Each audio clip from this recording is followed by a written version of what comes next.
fais un coucou rapide pour ce 9 août. Je vous souhaite une bonne fête de la Saint-Amour à tout le monde. Je ne vais pas m'étaler sur ce sujet-là. Je veux juste faire un petit point dans le sens de s'aimer. Hein. J'ai déjà partagé des posts ce matin, mais je voulais préciser quelque chose. Depuis quelques semaines ou depuis quelques mois même, pour certaines personnes, il y a une grosse remise en question avec presque un arrêt, comme un arrêt sur image, dans la partie professionnelle. Alors je vous ai déjà parlé qu'Uranus était posté dans le nord de la Terre et donc venait un peu houspiller, retravailler, nous sortir de notre zone de confort sur le plan matériel. Donc évidemment l'argent, nos biens, notre façon de fonctionner, notre rapport à l'argent. Et puis l'impact que ça peut avoir justement quand on est un peu retourné. On a un petit peu l'impression d'être dans un vortex là. On est dans une espèce de spirale qui nous emporte on ne sait pas trop où. Et où ces remises en question elles viennent un petit peu titiller nos oreilles. Alors ce qui me résonne à moi du coup là-dedans, et que je vous partage, donc vous le prenez si vous voulez, c'est est-ce que notre plan matériel est aligné? C'est beaucoup, je vous avoue. Mais est-ce qu'on essaye de l'équilibrer ou est-ce qu'on fait de notre mieux pour l'équilibrer à cette partie spirituelle dont on a pour certains la pratique, hein, comme moi. Parce qu'il y a d'autres personnes qui sont impactées, c'est-à-dire que ce n'est pas forcément des gens qui travaillent dans la partie spirituelle qui vont être impactés par ce petit coup de frein, je vais appeler ça comme ça, qui peut certes apporter des ravages, mais bon, je ne vais pas rentrer là-dedans, je ne veux pas apporter une connotation négative, parce que je pense que tout est capable d'être dépassé, ça fait partie de l'expérience, et à nous d'envoyer une meilleure dynamique. Mais l'idée, c'est bien de rester sur cet aspect de notre plan matériel et de qu'est-ce qu'on en fait et comment on se perçoit déjà soi-même dans nos actions chaque jour, dans l'aide qu'on va apporter aux autres, bien sûr. Est-ce qu'on est dans le don de nous-mêmes?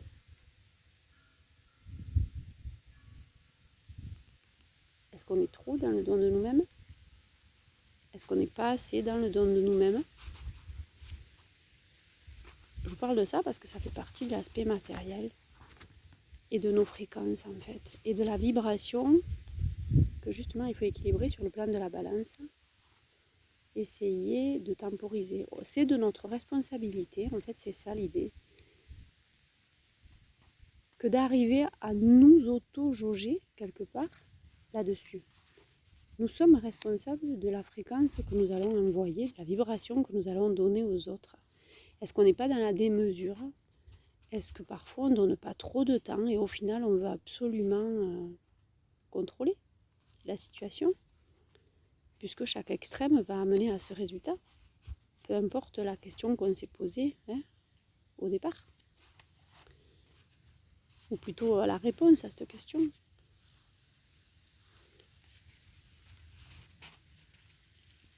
C'est pas forcément du trop plein. C'est plutôt une utilisation qui est à tempérer.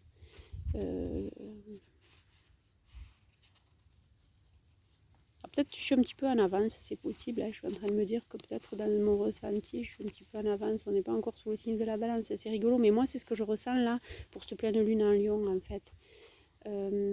Ce côté de bien s'ancrer à la terre et de prendre conscience de ce qui se passe autour de moi, dans mes moyens là, simples, les plus banals que je vais utiliser tous les jours, chaque matin en se levant. Voilà. L'utilisation que je vais faire des réseaux, l'utilisation que je vais faire dans les produits que je vais utiliser, dans la capacité, dans ce que je vais revendre. Peu importe ce qu'on fait comme activité, encore une fois, parce que c'est très important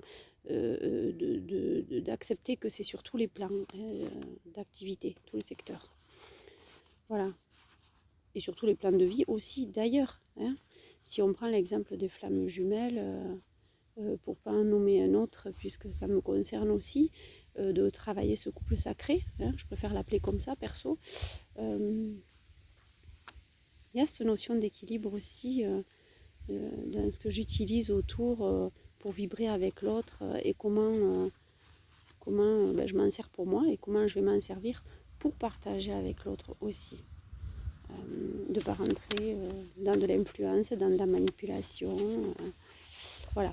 Essayer de rester toujours dans cette voie du cœur que peut être la spiritualité alors.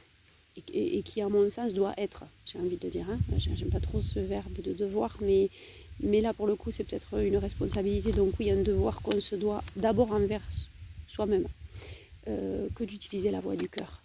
Et c'est important, du coup, de se poser la question, il me semble, est-ce que le matériel que j'utilise est juste pour moi? Est-ce qu'il est juste pour l'autre? Est-ce que ma spiritualité est juste pour moi et est-ce qu'elle est juste pour l'autre? Parce que, ouais, aussi, d'ailleurs, est-ce qu'être trop spirituel, ça peut me nuire? Est-ce que ça ne me permet pas de me cacher derrière autre chose? C'est aussi des questions que chacun peut se poser. Vous savez que quand j'utilise le jeu, c'est pas moi Stéphanie, perso, on est bien d'accord, c'est le jeu, entre guillemets, de notre conscience. C'est un peu le pouvoir de notre ego qu'il faut justement saturer un petit peu et ramener justement au plan matériel et spirituel et le vouloir un peu plus dynamique et relié à notre cœur. Voilà. Pour pas avoir de fuite, en fait, j'ai envie de dire énergétique, justement, si on reste sur ce calibre-là. On va parler de cet équilibre féminin-masculin où on va apprendre à la fois à se mettre des limites s'il y en a besoin. Donc, utiliser notre masculin, savoir dire non, par exemple, mettre un point d'honneur à quelque chose parce que ça va nous servir, justement. On va le faire avec élégance, avec la voix du cœur.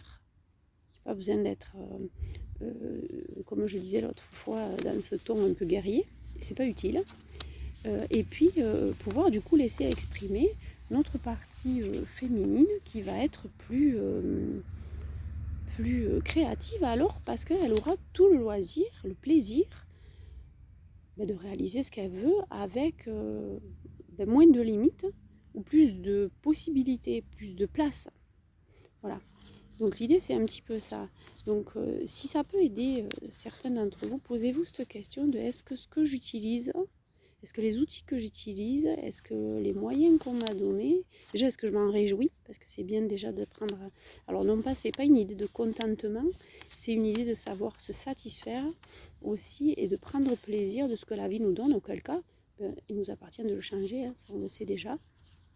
Donc voilà. D'entraîner cette dynamique à la fois de visualisation et puis de demande sur le plan spirituel de modifier ce qui ne nous sert plus.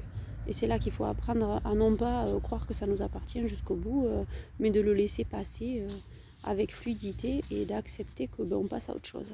On passe à autre chose parce qu'on est capable d'aller vers autre chose en fait. Et de ne pas vouloir s'accrocher à des outils qu'on nous donne pour un temps, quel qu'il soit. Quel qu'il soit. Aujourd'hui, tiens, d'ailleurs, je suis en train de faire une vidéo et les moteurs de recherche, les YouTube et compagnie sont des outils. Peut-être un jour, il faudra que ça s'arrête. Peut-être on passera à autre chose. Pourquoi pas? C'est juste. Il n'y en a pas un supérieur à l'autre, en fait. L'idée, c'est de comprendre que dans les deux parties, le plan matériel sert le plan spirituel et le plan spirituel sert le plan matériel. Tu t'es posé la question? Je te laisse méditer.